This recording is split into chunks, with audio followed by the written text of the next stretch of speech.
కళ్యాణదుర్గ నియోజకవర్గం బ్రహ్మసముద్ర మండలంలో అంగన్వాడీ కార్యకర్తలు రాష్ట్ర వ్యాప్తంగా నిర్వహిస్తున్న ధర్నా కార్యక్రమంలో పాల్గొని తెలుగుదేశం పార్టీ తరపున శ్రీ మాదినేది ఉమామహేశ్వర నాయుడు, టీడీపీ మండల కన్వీనర్ పాలబండ్ల శ్రీరాములు అంగన్వాడీలకు మద్దతుగా నిలిచారు.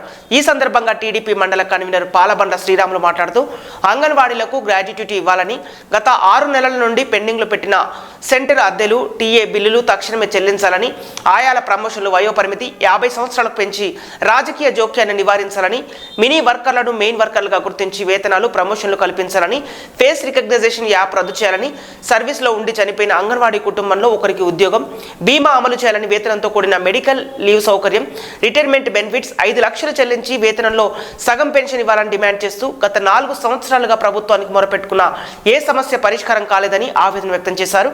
చర్చల పేరుతో కాలయాపన తప్ప సమస్య పరిష్కారానికి ప్రభుత్వం చర్యలు తీసుకోలేదని, విధిలేని పరిస్థితిలో అంగన్వాడీ కార్మికులు నిరవధిక సమ్మెలోకి వెళ్లడం జరిగిందని తెలియజేశారు.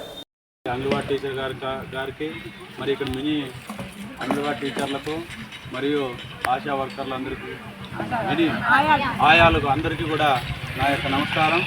మరి గత ప్రభుత్వంలో కూడా అంగన్వాడీ టీచర్లకు రాష్ట్రం విభజన తర్వాత కూడా ఎన్నో ఆర్థిక ఇబ్బందులు ఉన్నా కూడా వాళ్ళకి శాలరీ ఎక్కడా కాదని ఉద్దేశంతో 7,500 ఉన్న దాన్ని దాదాపు 10,500 రూపాయలు మన నాయకుడు నారా చంద్రబాబు నాయుడు గారు చేయడం జరిగింది.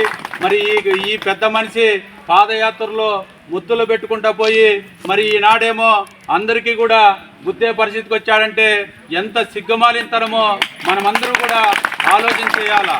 మరి రాబోయే రోజుల్లో మరి ఈయన మరొక్కసారి గద్దెనెక్కితే మన భూముల పైన కూడా, మన భూములు, మన ఇండ్లు కూడా లాక్కునే పరిస్థితి వస్తుందంటే మనమందరూ కూడా ఒక్కతూరి గమనించాలా. ఎందుకో ఈ మాట అంటున్నానంటే మన పెద్దలు సంపాదించిన ఆస్తులు, మన ముత్తాతలు సంపాదించిన ఆస్తులకి ఈయన రాళ్ళు జగన్ బొమ్మ వేసుకోవడం అనేది ఎంత దుర్మార్గమో మీరందరూ కూడా ఒక్కతూరి ఆలోచన చేయాలా. మరి ఇవన్నీ కూడా మరి ఈరోజు వీళ్ళు రోడ్డు ఎక్కారంటే మరి తెలంగాణలోనేమో మరి 18,000 రూపాయలు చేశారంటే మరి ఇప్పుడున్న పరిస్థితుల్లో గ్యాస్ సిలిండర్ ధర తీసుకోండి 1,250 రూపాయలు ఉంది. ఆయిల్ ధర తీసుకోండి, మరి ఇప్పుడేమో ఎలక్షన్లు దగ్గరికి వస్తున్నాయని 200 రూపాయలు ఉన్న ఆయిల్ మరి 120 రూపాయలు, 130 రూపాయలు, మరి 11,000 శాలరీ ఇస్తే మరి ఎక్కడైతుందని మనం అందరూ కూడా ఒక్కసారి ఆలోచన చేయాలా. నిత్యావసర సరుకులు 10 రూపాయలు అగ్గపెట్టి 2 రూపాయలు చేశారంటే ఎంత దుర్మార్గమో మనమందరూ కూడా ఒక్కసారి ఆలోచన చేస్తే బాగుంటుంది. రాబోయే రోజుల్లో 2024లో మన నాయకుడు నారా చంద్రబాబు నాయుడు గారు ముఖ్యమంత్రి కావాల్సిన అవసరం ఎంతైనా ఉంది. మన నాయకుడు ముఖ్యమంత్రి అయితే రాబోయే రోజుల్లో ఈ అంగన్వాడీ టీచర్లు అయితేనేమి, ఉద్యోగస్తులు అయితేనేమి అందరికీ యువకాలంలో జాతీయ ప్రధాన కార్యదర్శి నారా లోకేష్ గారు హామీ ఇవ్వడం జరిగింది.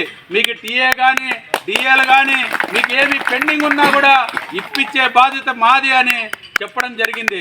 మరి కనీసము అంగన్వాడీ టీచర్లకు 20,000 రూపాయలు అన్నా లేకపోతే వాళ్ళ జీవనం జరిగేది చాలా ఇబ్బందికరంగా ఉంది. కాబట్టి మేము వాళ్ళు ఎప్పుడు పిలిచినా కూడా వాళ్ళకి ఎల్లవేళలా అందుబాటులో ఉంటామని కోరుకుంటూ ఈ అవకాశం ఇచ్చిన పెద్దలందరికీ నమస్కరిస్తూ ఇతరుతో విరమిస్తున్నాను.